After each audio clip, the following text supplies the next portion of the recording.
Meanwhile, at least 5 employees of the World Central Kitchen non-governmental organization, including foreigners, were killed in an Israeli airstrike on Gaza. As per Gaza officials, those killed in the incident in Deir el-Balah included citizens of Poland, Australia and Britain, as well as 1 Palestinian. Israeli forces left Al-Shifa hospital in Gaza City on Monday, that is after a 2-week operation. Special forces detained hundreds of suspected Palestinian militants and left a wasteland of destroyed buildings. Now, with access to Gaza's biggest hospital severely restricted, the Israeli and Palestinian versions differ sharply right now. Video taken by WHO in Gaza City showed dozens of people standing around wrecked structures. A section of the courtyard has been turned into a mass makeshift grave. Palestinian officials called the raid on a hospital treating severely wounded patients a war crime. On the other hand, Israeli officials said that the Special Forces units conducted a targeted strike against a Hamas stronghold that was located in the area.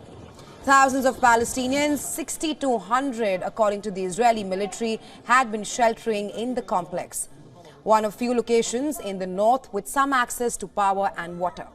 A Hamas official said that the Israelis killed 400 Palestinians in and around the hospital, including a doctor and her son. Also, the doctor put the facility out of action as well now. Hamas and medics deny any armed presence in hospitals. Israeli military spokesperson Daniel Hagari said that the site had been turned into a major operating center by the Hamas militant group. Israeli officials agreed to take Washington's concerns about a planned offensive in Rafah into account. Well, a joint statement was issued after a virtual meeting with U.S. officials on alternative ways to root out Hamas militants in southern Gaza. The 2.5-hour meeting led by top U.S. and Israeli officials concluded with a plan for follow-up talks in person as early as next week. There was, however, no immediate sign that the U.S. and Israeli negotiators reached any kind of agreement on the path forward in Rafah.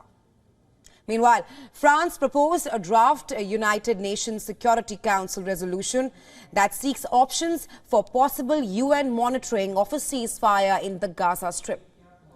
The draft resolution includes proposals to help the Palestinian Authority assume responsibilities.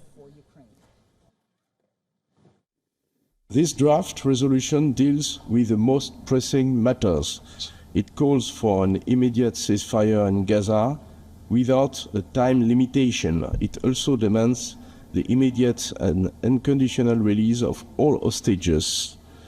It condemns the terrorist attacks by Hamas that took place on October 7, and it demands an immediate and full humanitarian access. Egypt's President Abdel Fattah al-Sisi visited Jordan and met King Abdullah.